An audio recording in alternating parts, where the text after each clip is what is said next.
ਮਜ਼ਦੂਰ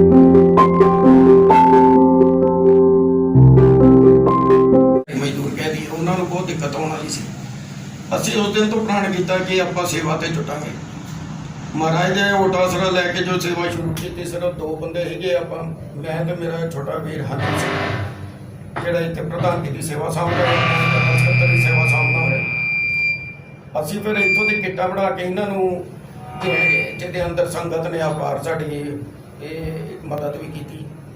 ਉਸ ਤੋਂ ਬਾਅਦ ਇਹ ਕਾਰਵਾਂ ਜਿਹੜਾ ਆ ਵੱਧਦਾ ਜਿਹੜੀ ਟੀਮ 80 ਤੱਕ ਪਹੁੰਚ ਗਈ। ਤੇ ਫਿਰ ਅਸੀਂ ਪੂਰੀ ਦਿੱਲੀ ਦੇ ਅੰਦਰ ਬਿਰਧ ਆਸ਼ਰਮ, ਮੰਦਬੁੰਦੀ ਦੇ ਅੰਦਰ ਜਿਹੜੇ ਹੁੰਦੇ ਬੱਚਿਆਂ ਦੇ, ਜਿਹੜੇ ਜਿਨ੍ਹਾਂ ਨੂੰ ਆਪਾਂ ਸਪੈਸ਼ਲ ਚਿਲਡਰਨ ਕਹਿ ਦਿੰਦੇ ਆ, ਉਹ ਉਸ ਤੋਂ ਬਾਅਦ ਅਨਾਥ ਆਸ਼ਰਮ, ਇਹ ਉਹ ਜਗ੍ਹਾ ਸੀਗੀਆਂ ਜਿਨ੍ਹਾਂ ਨੂੰ ਛੋਟੀਆਂ ਥਾਵਾਂ ਸੀਗੀਆਂ ਜਿਨ੍ਹਾਂ ਨੂੰ ਕੰਟਰੋਲ ਕੋਈ ਪ੍ਰਾਈਵੇਟ ਬੰਦੇ ਕਰ ਰਹੇ ਸੀਗੇ, ਜਿਹੜੇ ਆਪਸ ਵਿੱਚ ਮਿਲ ਕੇ ਉਹਨਾਂ ਨੇ ਇੱਕ ਉਪਰਾਲਾ ਸ਼ੁਰੂ ਕੀਤਾ। ਮਗਰ ਕਿਉਂਕਿ ਹੁਣ ਕੰਮ ਬੰਦ ਹੋ ਗਿਆ, ਤਨਖਾਹਾਂ ਆਉਣੀਆਂ ਬੰਦ ਹੋ ਗਈਆਂ, ਤੇ ਉਹਨਾਂ ਦਾ ਉਹ ਕੰਮ ਜਿਹੜਾ ਆ ਥੋੜ੍ਹਾ ਜਿਹਾ ਰੁਕ ਗਿਆ। ਤੇ ਅਸੀਂ ਬੀੜਾ ਚੱਕਿਆ ਕਿ ਆਪਾਂ ਇਹਨਾਂ ਨੂੰ ਸਰਵ ਕਰਾਂਗੇ, ਇਹਨਾਂ ਦੀ ਸੇਵਾ 'ਚ ਆਪਣਾ ਜੋ ਕੁਝ ਹੋਣਾ। ਉਸ ਤੋਂ ਬਾਅਦ ਫਿਰ ਕਈ ਦਵਾਈਆਂ, ਕਈ ਬਜ਼ੁਰਗ ਇਹੋ ਜਿਹੇ ਸੀਗੇ ਜਿਨ੍ਹਾਂ ਨੂੰ ਨਿੱਤ ਦੀ ਦਵਾਈਆਂ ਚਾਹੀਦੀਆਂ ਸੀਗੀਆਂ, ਮਗਰ ਕੰਮ ਨਾ ਹੋਣ ਕਰਕੇ ਉਹਨਾਂ ਨੂੰ ਦਵਾਈਆਂ ਪਹੁੰਚ ਨਹੀਂ ਸਕਦੀਆਂ ਸੀਗੀਆਂ।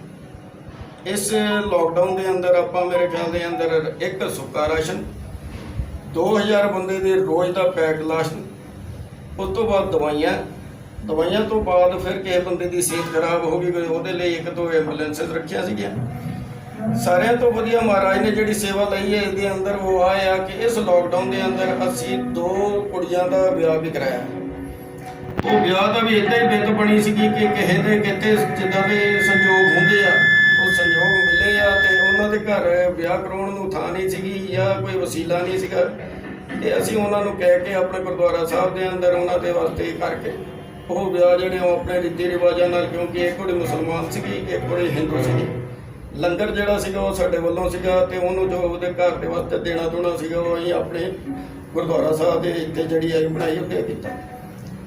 ਸਭ ਕੁਝ ਕਰਨ ਤੋਂ ਬਾਅਦ ਇੱਕ ਚੀਜ਼ ਬੜੀ ਮਹਿਸੂਸ ਹੋਈ ਕਿ ਇੰਨਾ ਕੁਝ ਕਰਨ ਤੋਂ ਬਾਅਦ ਸਾਨੂੰ ਇੱਕ ਪਲੇਟਫਾਰਮ ਜਿਹੜਾ ਆ, ਕੰਕਰੀਟ ਪਲੇਟਫਾਰਮ ਚਾਹੀਦਾ ਹੁੰਦਾ, ਜਿਹਦੇ ਲਈ ਆਪਾਂ ਇਹ ਸੇਵਾ ਜਿਹੜੀ ਗਾਂ ਵੀ ਚਾਲੂ ਰੱਖੀਏ। ਅੱਜ ਸ਼ੁਕਰਾਨੇ ਦੇ ਨਾਲ ਆਪਾਂ ਆਗਾਜ਼ ਕੀਤਾ ਆ ਗਿਆਨ ਰਤਨ ਫਾਊਂਡੇਸ਼ਨ ਦਾ।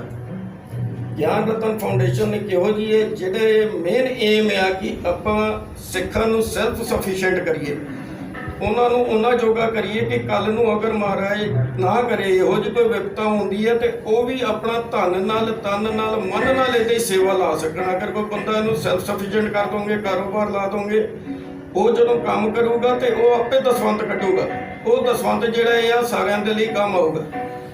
ਹੁਣ ਇੱਕ ਸੇਵਾ ਹੋਰ ਉਪਰਾਲਾ ਸ਼ੁਰੂ ਕੀਤਾ ਕਿ ਜਿੱਥੇ ਆਪਾਂ ਰਾਸ਼ਨ ਦੇ ਰਹੇ ਸੀਗੇ, ਉਹ ਹੁਣ ਰਾਸ਼ਨ ਦੇਣਾ ਤਾਂ ਠੀਕ ਹੈ, ਮਗਰ ਸਿੱਖ ਨੂੰ ਜਿੱਦਾਂ ਸਾਰੇ ਜਾਣਦੇ ਆ ਲੈਣਾ ਵੀ ਔਖਾ ਤੇ ਸਿੱਖ ਨੂੰ ਦੇਣਾ ਵੀ ਬਹੁਤ ਔਖਾ ਆ। ਆਪਣਾ ਵੀ ਚਿੱਤ ਜਿਹੜਾ ਆ ਉਹ ਵਾਲਾ ਨਹੀਂ ਕਰਦਾ ਸੀਗਾ ਕਿਸੇ ਸਿੱਖ ਦੇ ਘਰ ਜਾ ਕੇ ਆਪਾਂ ਕੋਈ ਦੇ ਕੇ ਆਈਏ। ਇੱਕ ਉਪਰਾਲਾ ਹੁਣ ਨਵਾਂ ਸ਼ੁਰੂ ਕੀਤਾ ਕਿ ਆਹ ਜਿਹੜੇ ਮਾਸਕ ਆ, ਅਸੀਂ ਇਹ ਪੂਰਾ ਦਾ ਪੂਰਾ ਥਾਨ ਲੈ ਕੇ ਜਿਹੜੇ ਬੰਦਿਆਂ ਨੂੰ ਰਾਸ਼ਨ ਦਿੰਦੇ ਸੀ ਉਹਨਾਂ ਨੂੰ ਮਸ਼ੀਨਾਂ ਪ੍ਰੋਵਾਈਡ ਕਰਾਈਆਂ ਕਿ ਉਹਨਾਂ ਦੇ ਘਰ ਆਪਾਂ ਜਾ ਕੇ ਥਾਨ ਦੇਣੇ ਆ। ਉਹ ਥਾਨ ਜਿਹੜਾ ਆ ਸਾਨੂੰ ਬਣਾ ਕੇ ਦਿੰਦੇ, ਜਿਹਨੂੰ ਤੁਸੀਂ ਕਹਿ ਦਿਓ ਕਿ ਠਾਠਾ ਮਾਸਕ ਹੋ, ਉਹ ਫਿਰ ਜਿੱਦਾਂ ਸਾਨੂੰ ਬਣਾ ਕੇ ਦਿੰਦੇ ਆ। ਉਹ ਮਾਸਕ ਜਿਹੜੇ ਹੈਗੇ ਆ ਆਪਾਂ ਜਿਹੜੇ ਉਹਨਾਂ ਨੂੰ ਬਿਲਕੁਲ ਹੀ ਨੋਮੀਨਲ ਪ੍ਰੋਫਿਟ ਲਾ ਕੇ ਉਹਦੀ ਅਸੀਂ ਸੇਲ ਕਰਦੇ। ਉਹ ਸੇਲ ਕਰਕੇ ਤੇ ਉਹਦੇ ਘਰ ਦੇ ਅੰਦਰ ਜਿਹੜਾ ਹੁੰਦਾ ਆ ਉਹ ਘਰ ਚੱਲ ਜਾਊਗਾ, ਉੱਥੇ ਉਹਨਾਂ ਨੂੰ ਮਾਇਆ ਮਿਲ ਜਾਂਦੀ ਹੈ, ਤੇ ਜਿਹੜੇ ਸਾਨੂੰ 5-7 ਰੁਪਏ ਜਿਹੜੇ ਸਾਡੇ ਪ੍ਰੋਫਿਟ ਦੇ ਹੁੰਦੇ ਆ ਅਸੀਂ ਦੁਬਾਰਾ ਉਹ ਜਿਹੜੇ ਹੈਗੀ ਆ ਸੇਵਾ ਤੇ ਵਾਪਸ ਲਾ ਦੇਣੇ। ਇੱਦਾਂ ਕਰਕੇ ਇੱਕ ਕੋਸ਼ਿਸ਼ ਆ ਕਿ ਜਿਹੜਾ ਵੀ ਸਿੱਖ ਆ ਉਹਨੂੰ ਪੜ੍ਹਾਈ ਪੱਖੋਂ, ਉਹਨੂੰ ਰੋਜ਼ਗਾਰ ਪੱਖੋਂ, ਉਹਨੂੰ ਬਾਣੀ ਪੱਖੋਂ, ਉਹਨੂੰ ਬਾਣੇ ਪੱਖੋਂ, ਉਹਨੂੰ ਇੱਦਾਂ ਦਾ ਕਰੀਏ ਕਿ ਉਹ ਸੈਲਫ ਸਫੀਸ਼ੀਐਂਟ ਹੋਏ, ਉਹਨੂੰ ਕਿਸੇ ਦੇ ਅੱਗੇ ਹੱਥ ਕੱਢਣ ਦੀ ਕੋਈ ਲੋੜ ਨਾ ਪਵੇ। ਇਹ ਵੀ ਦੇਖਣ ਨੂੰ ਆਇਆ ਕਿ ਇਸ ਐਪੀਡੈਮਿਕ ਦੇ ਅੰਦਰ ਕਈ ਵਾਰੀ ਜਿਹੜਾ ਮੇਰਾ ਵਿਰੋਧ ਵੀ ਆ, ਮੈਂ ਕਈ ਵਾਰੀ ਗੱਲ ਕਰਨਾ ਹੈ ਕਿ ਅਗਰ ਆਪਾਂ ਸੇਵਾ ਕਰਨੀ ਹੈ, ਸੇਵਾ ਆਪਾਂ ਸੋਚ ਸਮਝ ਕੇ ਥੋੜੀ ਜਿਹੀ ਕਰੀਏ, ਕਿਉਂਕਿ ਹੁਣ ਆਪਾਂ ਵੀ ਮਾਸਕ ਬਣਾਉਣੇ ਦਿੱਤੇ ਹੈਗੇ ਆ। ਕਈ ਥਾਵਾਂ ਤੇ ਇਹ ਚੀਜ਼ ਚੱਲਦੀ ਹੈ ਕਿ ਤੁਸੀਂ ਪੱਗਾਂ ਦੇ ਕੇ ਮਾਸਕ ਬਣਵਾ ਲਓ। ਮੈਂ ਇੱਕ ਚੀਜ਼ ਦੇ ਉੱਤੇ ਕਹਿਣਾ ਚਾਹੁੰਦਾ ਹਾਂ ਕਿ ਮਾਸਕ ਅਸੀਂ ਵੀ ਬਣਾ ਲਏ, ਮਗਰ ਇਹ ਪੱਗਾਂ ਜਿਹੜੀਆਂ ਸਾਡੇ ਸਿਰ ਦੇ ਤਾਜ ਹੈ, ਅਗਰ ਇਹਦੇ ਮਾਸਕ ਬਣ ਕੇ ਕਿਸੇ ਕੋਲ ਜਾਂਦੇ ਆ, ਉਹਨੂੰ ਪੱਗ ਦੀ ਅਹਿਮੀਅਤ ਤਾਂ ਨਹੀਂ ਪਤਾ ਕਿ ਪੱਗ ਦੀ ਅਹਿਮੀਅਤ ਕੀ ਹੈ। ਅਗਰ ਉਹ ਲਾ ਕੇ ਪਰੇ ਕਰ ਦੂਗਾ ਤੇ ਉਹ ਪੱਗਾਂ ਜਿਹੜੀਆਂ ਸਾਡੀ ਰਸਤੇ ਰੋਂਦੀਆਂ, ਆਪਾਂ ਉਸ ਤੋਂ ਰਿਫਰੇਨ ਕਰੀਏ। ਸਿੱਖ ਭੋਲਾ ਆ, ਉਹ ਸੇਵਾ ਦੇ ਵਾਸਤੇ ਤਤਪਰ ਰਹਿੰਦਾ ਆ, ਮਗਰ ਆਪਾਂ ਨੂੰ ਥੋੜੀ ਜਿਹੀ ਸੋਚ ਸਮਝ ਕੇ ਸੇਵਾ ਲਾਉਣੀ ਚਾਹੀਦੀ ਹੈ। मैं बेनती करना साध संगत ਨੂੰ ਗਿਆਨ ਰਤਨ ਫਾਊਂਡੇਸ਼ਨ ਜਿਹਦਾ ਅੱਜ ਆਗਾਜ਼ ਹੋਇਆ, ਗਿਆਨੀ ਰਣਜੀਤ ਸਿੰਘ ਜੀ ਜਿਹੜੇ ਕਰਕੇ ਗਏ ਆ, ਉਹਨਾਂ ਦੇ ਗੁਰੂ ਮਹਾਰਾਜ ਦੇ ਓਟ ਆਸਰੇ ਦੇ ਨਾਲ ਕੰਮ ਸ਼ੁਰੂ ਕੀਤਾ ਹੈ। ਹੋਰ ਸ਼ਖਸੀਅਤਾਂ ਪਤਵੰਤੇ ਸੱਜਣ ਵੀ ਆਉਣ ਵਾਲੇ ਆ, ਉਹ ਵੀ ਹੋਣਗੇ। ਇਹਨੂੰ ਤੁਸੀਂ ਹੁੰਗਾਰਾ ਦਿਓ, ਸੰਗਤ ਇਹਨੂੰ ਪਿਆਰ ਬਖਸ਼ੇ, ਸੰਗਤ ਇਹਦੇ ਨਾਲ ਜੁੜੇ, ਜਿਹਦੇ ਨਾਲ ਕਿ ਆਹ ਸੇਵਾਵਾਂ ਜਿਹੜੀਆਂ ਸਾਡੇ ਤੋਂ ਮਹਾਰਾਜ ਨੇ ਲਿੱਤੀਆਂ ਆ ਕਰੋਨਾ ਦੇ, ਇਹ ਸੇਵਾਵਾਂ ਬਾਅਦ ਦਸਤੂਰ ਜਾਰੀ ਰਹਿਣ। प्रबंधक कमेटी हो या सिख हो, गुरुद्वारा प्रबंधक कमेटी सिखों से ही बनी है, कोई गुरुद्वारा प्रबंधक कमेटी ऊपर से उतर के नहीं आई। DSGMC हो, SGPC हो, उसके अंदर बैठने वाले सिख हैं, उनको उस संस्था को चलाने वाले सिख हैं। इस करके अगर कोई ये बोले कि ये काम मैंने करा, ये उसकी बहुत बड़ी गलती है और इसको सोच समझ के करना चाहिए, क्योंकि हमारे इसके अंदर हमारे धर्म में मैं नाम की कोई चीज़ नहीं है। अगर ये अहंकार से करके कि मैंने करा है, तो फिर ऐसे ऐसे जिन्होंने मैं करी है वो तो कोई भी नहीं रहा। इधर तक कि ना बादशाह रहे तो ना कोई अंग्रेज रहे, और जो रहे हैं वो तेरा करने वाले रहे हैं, जैसे बाबा नानक है। इस करके सिख करने वाला महाराज, करवाने वाला महाराज, करने वाला सिख, ना कोई SGPC, ना कोई DSGMC, ना कोई BJP, ना कोई कांग्रेस। अगर ये कोई कहता है जी कि इसने करी है, वो सबसे बड़ा झूठ बोल रहा है, गलत कह रहा है। नहीं सर, जैसे कि अभी हमें संगत का है, पैसा तो जो सा किरत का है, पैसा जो सा है हमारी कमाई जो सी हम करते हैं नेक कमाई का है, वो पैसा दसवंत कहलाता है। इस करके उसको हम पैसे का ना दें, वो दसवंत है। मैंने दसवंत दिया अगर गुरुद्वारे में, मेरे भाई गोल्डी ने दिया दसवंत गुरुद्वारे में, मेरे बाकी भाइयों ने दसवंत दिया गुरुद्वारे में, उससे गोलक बनती है। फिर महाराज ने बोला गरीब का मुंह गुरु की गोलक, वो गोलक जो सी होती है वो खुलती है, तो वो खुल के जाके सबको मिलती है। इस करके जो भी ये कहता मैंने करा, वो सबसे बड़ा झूठ बोल रहा है। उसको सोच समझ के बात करनी चाहिए। या तो ये बात करे कि ये जो कुछ कराने वाला भगवान है, अल्लाह है, वाहिगुरु है, नहीं तो बात करे ही ना। अगर नहीं आती बात करनी तो बोलने का फायदा नहीं है। नहीं ऐसा है सर, जैसे पुलिस की गाड़ी में सायरन देना और बेल्टे पहन के, एक बात पुलिस की हम भी सल्यूट करते हैं, जो उनसे इस मुश्किल के टाइम के अंदर जो उन्होंने करा वो कोई नहीं कर सकता था, दिल से सल्यूट है। मगर बात ये है कि हमारे में गुरुद्वारों के अंदर सबसे बड़ा माना जाता है साध संगत को। जहाँ पे साध संगत की कोई बुकत नहीं होती, वो जगह कोई पूजनायक नहीं हो सकती। गुरुद्वारा साहब, गुरुद्वारा बंगला साहब के अंदर जो संगत जाती है वो गुरु रूप है, और भी किसी गुरुद्वारे में संगत को गुरु ने गुरु रूप दिया है। अगर जिस जगह पे संगत को जाना अलाउड नहीं है, अगर कोई अपाहिज है वो उधर नहीं जा सकता, अगर कोई दिक्कत में है वो उधर गाड़ी नहीं लेके जा सकता, और अगर कोई और आदमी बेशक प्रधान हो DSGMC का, वो अगर किसी को एंकरिंग करते हुए उधर से पूरा का पूरा एक कारवां लेके जाए, ये सबसे बड़ी गलती है। इसके ऊपर सोच समझ के विचार करना चाहिए कि जहाँ पे संगत, अब मैं छोटी सी बात करूं कि किसी के घर में कोई अगर विपदा आ जाए, कोई बंदा लाचार हो जाए, कोई अपाज हो जाए, हमें गुरुद्वारे में से उसको निकाल के गोल्फ कार में रखना पड़ता है। वो गोल्फ कार ड्योढ़ी तक जाती है, वहाँ से व्हील चेयर लेनी पड़ती है, व्हील चेयर लेके गुरुद्वारा साहब तक जाती है। पीछे तो व्हील चेयर के अंदर हम गुरुद्वारा साहब दरबार साहब में भी नहीं जा सकते थे।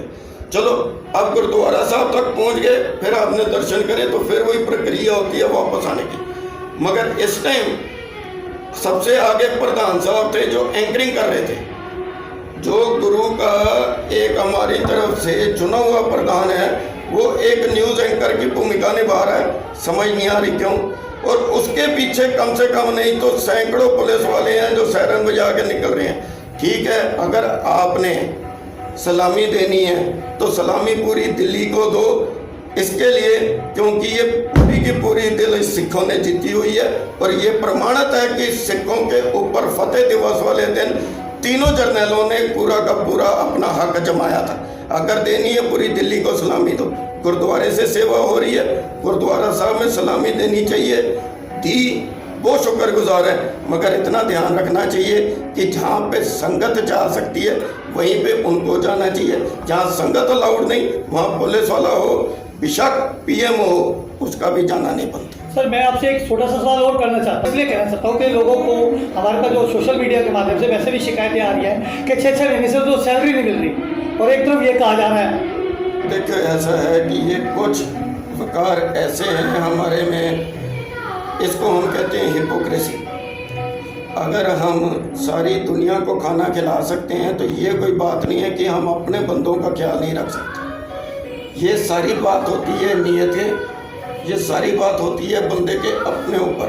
अगर वो करना चाहें तो इसके अंदर कोई रोक टोक नहीं है। अगर वो कहते हैं कि हमसे नहीं किया जाता तो उनको जनता करना चाहिए कि जी हम कंगाल हो गए, फिर संगत उसके अंदर उनकी मदद करेगी। बार बार कह रहे हैं संगत गुरु रूप है, संगत कुछ भी कर सकती है। जो कुछ पहले गुरु महाराज, उसके बाद गुरु की संगत, क्या गुरुद्वारे वालों को कोई राजनीति करनी चाहिए, जैसे कोई एक ही पार्टी का ज़्यादा प्रचार की तरफ ध्यान देते हैं? एक बात स्पष्ट करें, गुरु गोविंद सिंह जी महाराज ने 52 हुक्म लिखे हैं, हस्तलिखित हुक्म है 52। उसके अंदर एक हुक्म है कि हर सिख को राजनीति पढ़नी चाहिए। जिसको बिगाड़ के ये कह दिया गया कि हर सिख को राजनीति करनी चाहिए। हमारा सबसे बड़ा रोना इस चीज़ का है कि हम अपनी हिस्ट्री को डिस्ट्रॉट कर रहे हैं, उसको गलत बता रहे हैं। पढ़नी चाहिए और करनी चाहिए में ज़मीन आसमान का फ़र्क है। पढ़नी चाहिए से मतलब ये होता है कि हमारे को जो अब तक हो रहा है दुनिया में, जो चल रहा है, उसकी समझ होनी चाहिए। हमारा दिमाग खुला होना चाहिए, स्पेक्ट्रम वाइड होना चाहिए, सोच हमारी इतनी खुली होनी चाहिए कि हम सबको लेके चलें। मगर यहाँ पे आ गया राजनीति करनी चाहिए, और जब आदमी राजनीति करता है और धर्म भूल जाता है तब विनाश ही होता है, तब कभी धर्म आगे नहीं बढ़ सकता। धन्यवाद। ਵਾਹਿਗੁਰੂ ਜੀ ਕਾ ਖਾਲਸਾ ਵਾਹਿਗੁਰੂ ਜੀ ਕੀ ਫਤਿਹ। ਪਹਿਲਾਂ ਆਪਾਂ ਨੂੰ ਇਹ ਸਮਝਣਾ ਪੈਣਾ ਕਿ ਰਾਜਨੀਤੀ ਹੁੰਦੀ ਕੀ ਹੈ, ਰਾਜ ਕੀ ਹੁੰਦਾ ਹੈ। ਰਾਜ ਤੇ ਆਮ ਇਨਸਾਨ ਦੇ ਵਿੱਚ ਇੱਕ ਰਿਸ਼ਤਾ ਹੁੰਦਾ ਹੈ। ਆਮ ਇਨਸਾਨ ਦੇ ਜਾਨ ਮਾਲ ਧਰਮ ਤੇ ਹੱਕ ਦੀ ਰੱਖਿਆ ਕਰਦਾ ਹੈ ਰਾਜ। ਤੇ ਜਦੋਂ ਰਾਜ ਇਹ ਸਾਰੀਆਂ ਕਰਨਾ ਤੋਂ ਜਿਹੜੇ ਉਹਦੇ ਕੰਮ ਹੈਗੇ ਮੁੱਢਲੇ ਕਰਮ ਆ ਉਹਨਾਂ ਤੋਂ ਫੇਲ ਹੋ ਜਾਂਦਾ ਤੇ ਉਹ ਰਾਜਨੀਤੀ ਜਿਹੜੀ ਹੈਗੀ ਉਹ ਵਿਗੜ ਜਾਂਦੀ ਹੈ। ਸਿੱਖ ਧਰਮ ਦੇ ਵਿੱਚ ਜਿਹੜੀ ਰਾਜਨੀਤੀ ਆ, ਪਹਿਲਾਂ ਸਾਡਾ ਰਾਜ ਜਿਹੜਾ ਹੈਗਾ ਅਕਾਲ ਤਖਤ ਦਰਬਾਰ ਸਾਹਿਬ ਹੈ, ਤੇ ਉੱਥੇ ਜਦੋਂ ਅਸੀਂ ਨਤਮਸਤਕ ਹੁੰਦੇ ਹਾਂ ਤੇ ਸਾਡੇ ਸੱਜੇ ਹੱਥ ਦਰਬਾਰ ਸਾਹਿਬ ਹੈ, ਧਰਮ ਸਾਡੇ ਸੱਜੇ ਹੱਥ ਹੈ, ਪਹਿਲ ਅਸੀਂ ਉਹਨੂੰ ਦੇਣੀ ਹੈ। ਤੇ ਜਦੋਂ ਅਸੀਂ ਧਰਮ ਨੂੰ ਸਮਰਪਿਤ ਹੁੰਦੇ ਹਾਂ ਤੇ ਉਹ ਤਖਤ ਸਾਡੇ ਪਿੱਛੇ ਆ ਜਾਂਦਾ ਜਿਹੜਾ ਰਾਜ ਹੈ।